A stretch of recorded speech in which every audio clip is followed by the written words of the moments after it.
Learning how to make consistent decisions in a game as complex as League of Legends is definitely not easy. There's billions of variables, champions, teammates are either sane or completely crazy, and so on. It's genuinely impossible to know what the correct decision is at every stage of the game at all times. Now, instead of always focusing on what you should be doing, though, there's actually often a lot of value that can be gained from learning what not to do instead. With macro, you don't always have to make the best decision possible. A decent choice is going to get you ahead, even if you missed a great opportunity in the process. But making a poor choice can throw the game completely out of your hands, giving you no opportunity to carry. So, in this guide, we're going to be covering some of the most common pitfalls that we notice from low elo players and how you can quickly fix them in your games. So let's get into it. If by the end you find the tips in this guide helpful, then you should know that you'll find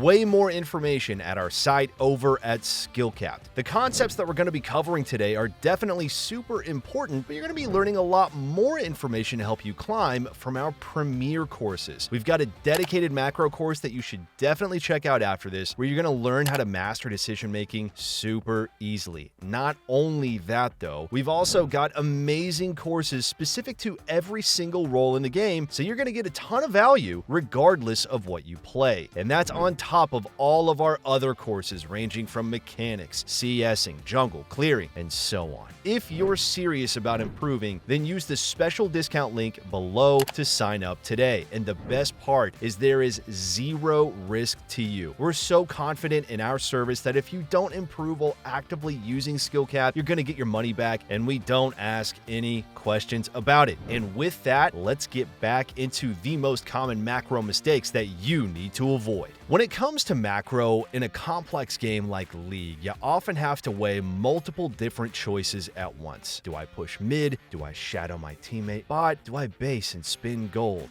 And so on and so forth. You're constantly faced with multiple decisions that you have to choose from. But there's also another perspective that you really need to take as well. To show you though, let's take a look at this game here, and let's focus on this Jhin and Janna, who are doing amazingly well. After this fight, Jhin ended up with 4 kills, so he's in a prime position to carry the game. Now, when they're back in lane, let's take a look at the state of the map and only focus on their Volibear. He's getting Rift Herald completely for free. So, if you're Jhin and Janna, what would you do here?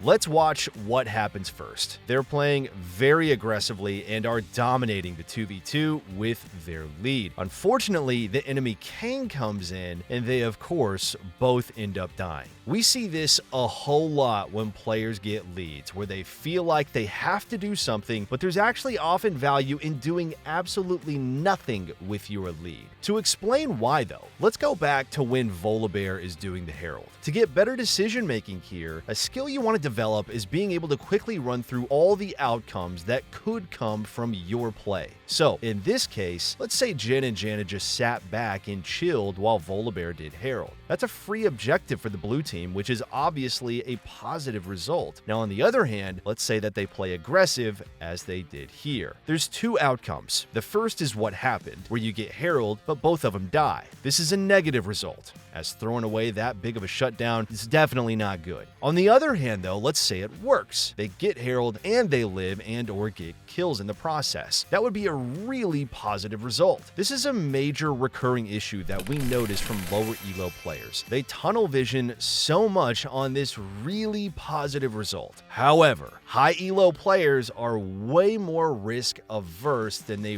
really appear to be, usually at least. Good players always focus on the play that will yield a positive result 90 to 100% of the time, even if that positive result isn't as rewarding as other options. Going for the play that always works is how you can begin climbing way more consistently. So sometimes when you have a lead and you're already getting ahead, you shouldn't feel pressured to push your advantage. Taking the simple and consistent route will get you to a win. If Jhin and Janna had just played safe here and done nothing at all, they'd be guaranteed to break every structure eventually, especially with the Rift Herald. Instead, the feeling that they needed to randomly push their lead ended up being the reason they eventually lost this game. Now, of course, doing nothing doesn't mean we expect you to sit there and literally AFK. In fact, What you're about to see is what we'd recommend that previous gen and Janna to go for, which is trying to waste enemy time. When your teammates are doing something on the map that will yield a positive result, you should try to bait the enemy into wasting time on you, but with as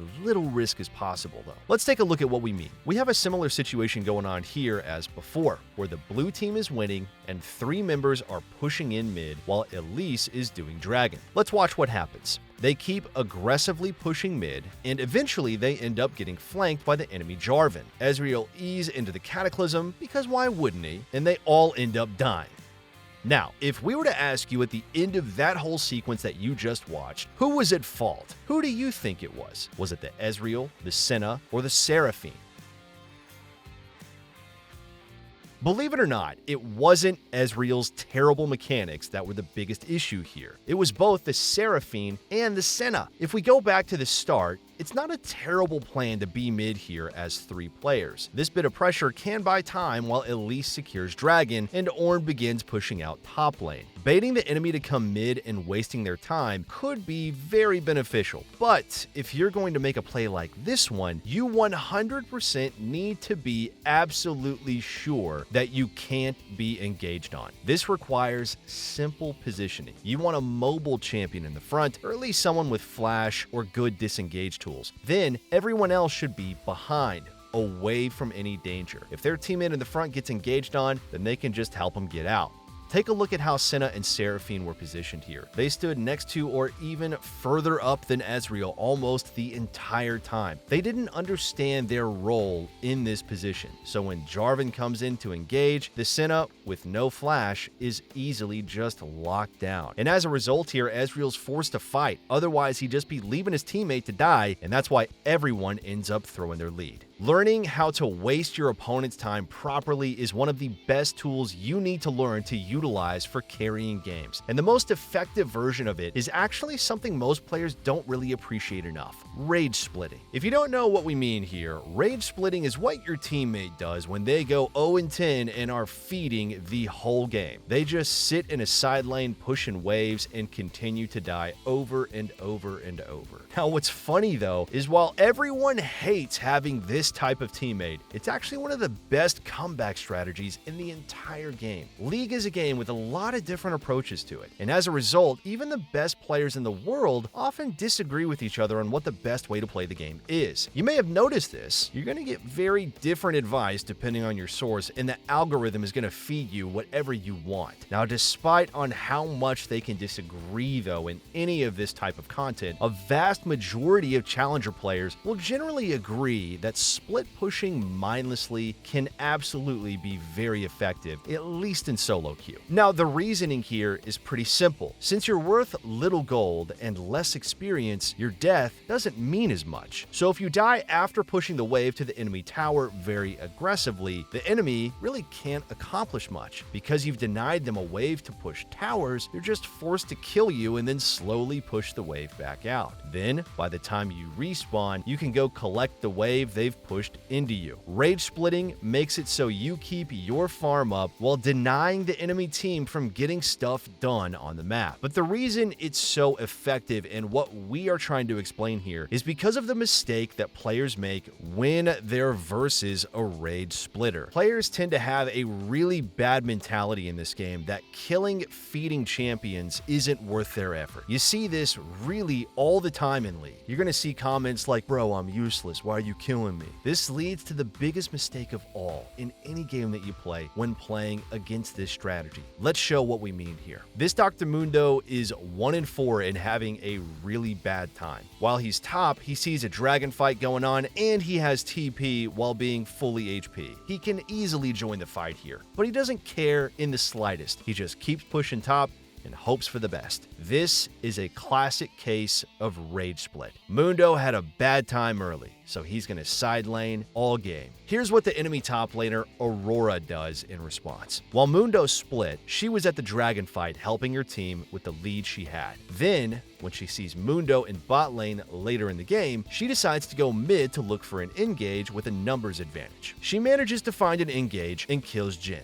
This is a terrible play though. But why? Do you remember the line of logic we used with our previous Jhin and Volibear experience? You want to go for consistent outcomes rather than high variance plays. The problem with grouping versus a Rage Splitter is that there's 3 outcomes that can happen. The first is what happened in this game. Aurora made an okay-ish play, securing 1 kill. But meanwhile, Mundo just pushed bot lane and got himself a full tower. This is the okay outcome, where you come out kinda neutral. Your play was fine, but the Rage Splitter traded even resources because you let them push. In this specific case, that tower was way more valuable than 1 kill. Well, let's say it was neutral. Another scenario is where your play flops. Despite being up in numbers, you sometimes are going to lose favored fights. You guys know it happens. You misplay or your teammates misplay. Whatever the reason, you've now thrown the game very badly. Because not only did you lose the fight, but the splitter is also getting a ton done in a side lane. You lose 2 different areas. The third outcome is going to be what people expect. You group 5v4, you kill everyone in a perfect fight, and then you secure a massive lead like Baron off of it. The problem is that this requires a lot of things going well for it to happen, and it's pretty dang rare. The enemy team has to choose to fight you down in numbers, and your team has to play the fight well. Everything going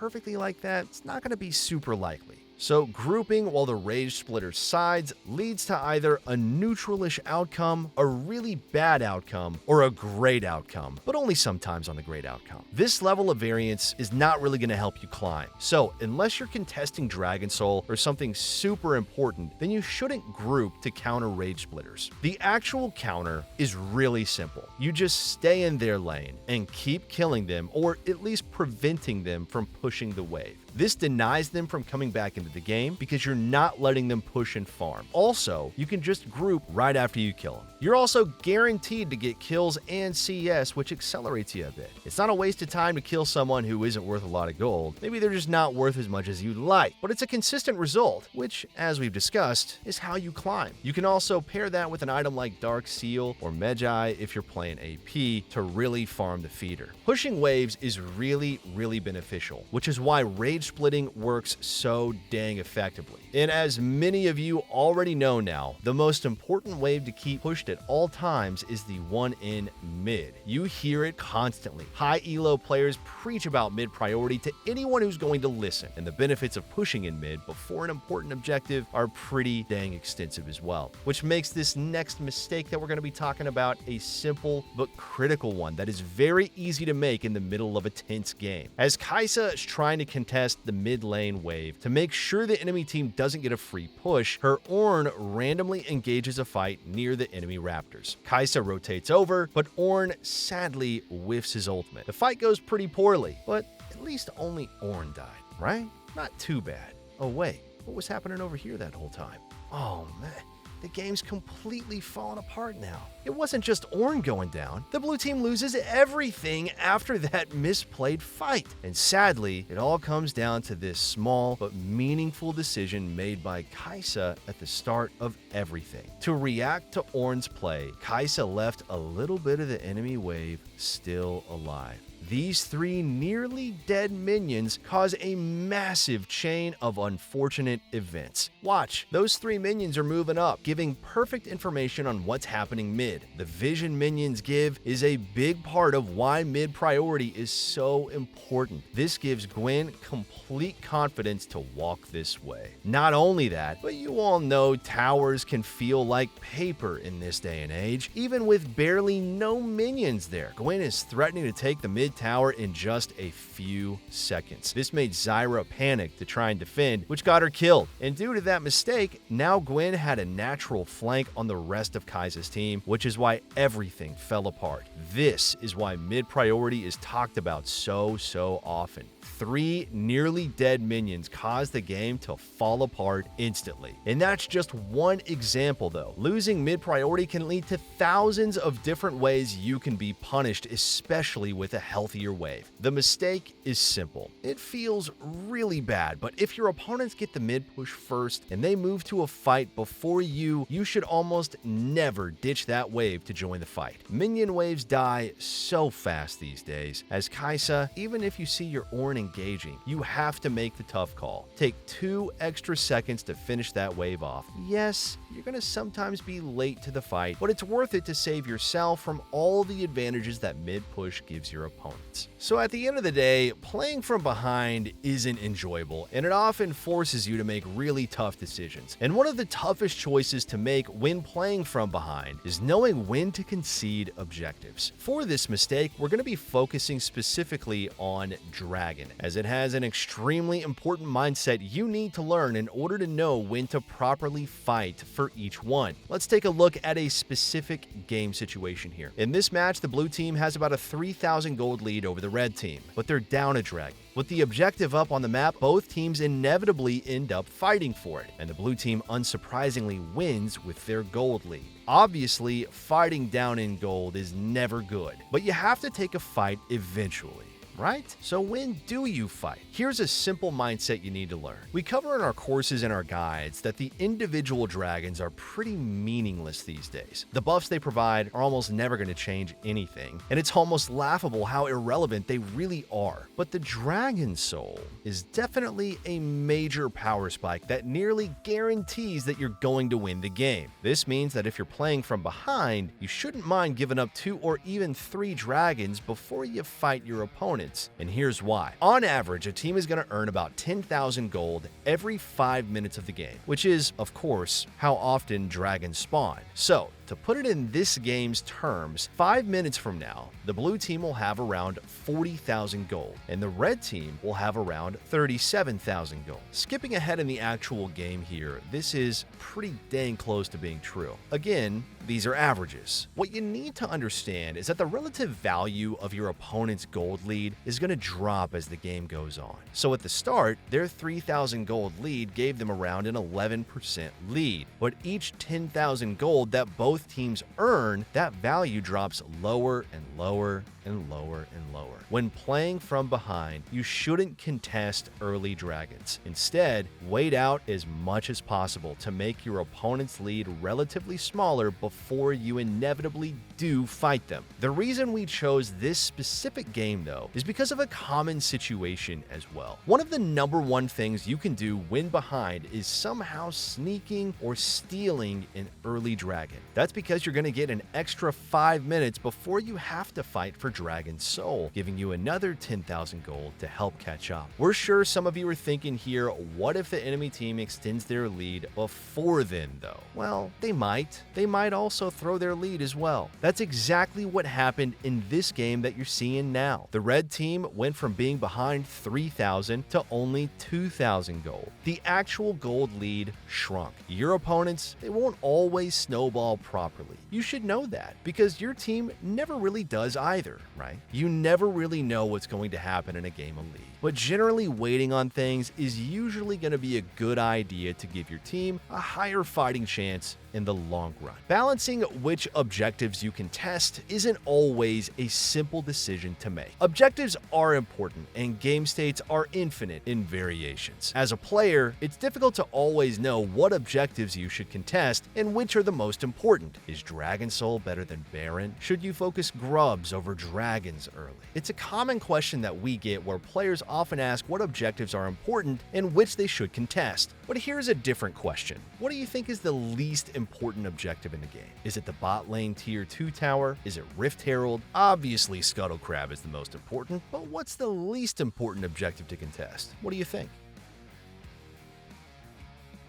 So many games are stupidly thrown over this worthless objective. Mid inhibitor. The reason it's pointless is that it doesn't give you any of the value an inhibitor typically would. The point of taking inhibitors is to spawn super minions which will destroy your base unless someone defends them. So, as a player is forced to defend a super minion wave, you and your team can force something on the opposite side of the map. Usually this means that top inhibitor is good for getting dragons and bot inhibitor is good for securing Baron. Unfortunately, mid inhibitor does almost nothing. Mid is always the first area you can test before every objective, as we previously discussed. And since a carry is almost always farming mid, that means that the super minion usually dies very quickly to a champion with strong wave clear. Mid inhibitor doesn't really do much. You'll maybe get to end if the enemy team dies, but that's really about it. Otherwise, it accomplishes absolutely nothing. What we're getting at here is that it should usually be the last thing you go for. You'll often find yourself in a situation where you've wiped the enemy team. If you have the choice between mid inhibitor and something else like Baron or Dragon, then always prioritize those two above it. Basically, you'll eventually get it if you're winning. Otherwise, if it isn't something to really go for, it's definitely not worth risking your lead over, as that's what this team did here. The red team had just gotten Baron and had a massive lead, but decided to throw and lose the game over a completely worthless objective. Don't make that same mistake. So, thinking about the value you're getting from your actions compared to the risk that you're taking is a skill you really need to hone in on. And there's a lot of traps in League that really gets players to throw their games regularly. Mid inhibitor, it pales in comparison to the biggest bait of all, tower damage. Now we get it, it sounds obvious when it's said out loud here, but the value of hitting a tower is only relevant when the structure collapses entirely. There is literally no difference between a full health tower and one at 50%. They both do the same damage and provide the same benefits. But we constantly see plays like this, where players overvalue tower damage and they end up throwing their lives away. Yasuo and Lux's team are losing, and the enemy mid-tier 2 tower is full HP. Everyone else had also based or left. Now, the Rift Herald being writable is definitely a big part in why we're giving this tip here. Despite everything, Yasuo decides to ride in, and Lux tags along with him to deal 50% of a tower's HP, which ends up being completely meaningless. They threw both their lives away for nothing. It's such a silly mistake that you should definitely never be making. Now, of course, towers being low, it's obviously nice. Being able to destroy and finish them off quickly can sometimes win you a fight, or bait you into dying. Here's a simple guideline to follow to know when you should be hitting towers just to chip away at them. If you have nothing else to do and there's very little risk, you can definitely go chip a tower's HP. If there's a jungle camp to clear, vision to set up, a recall you want to get in, then do those instead. Any other goal is going to be more important than hitting a tower that you're not going to immediately destroy. But if you've got genuinely nothing else to do, then you can hit towers for some damage. Sure, it's just that simple. So if you found these tips helpful, but you're yearning for a little bit more of a comprehensive macro learning experience, then make sure to check out our site at skillcapped.com. There you're going to find everything you need to help you climb. We've got a dedicated macro course that covers way more than we taught in this short video that you just watched. Not only that, but whether you main top, jungle, mid, ADC, or support, we have got you covered with a course specific to your role. And that's on top of a ton of other great courses ranging from mechanics, farming, CSing, and so on. There is a ton of great value on our site. And if you want to sign up, we've got a special discount link in the description below. And the best part is it comes with zero risk to you. If you don't improve while actively using our service, you'll get your money back, no questions asked. All right, that's going to be a wrap on this guide. We will see ya next time.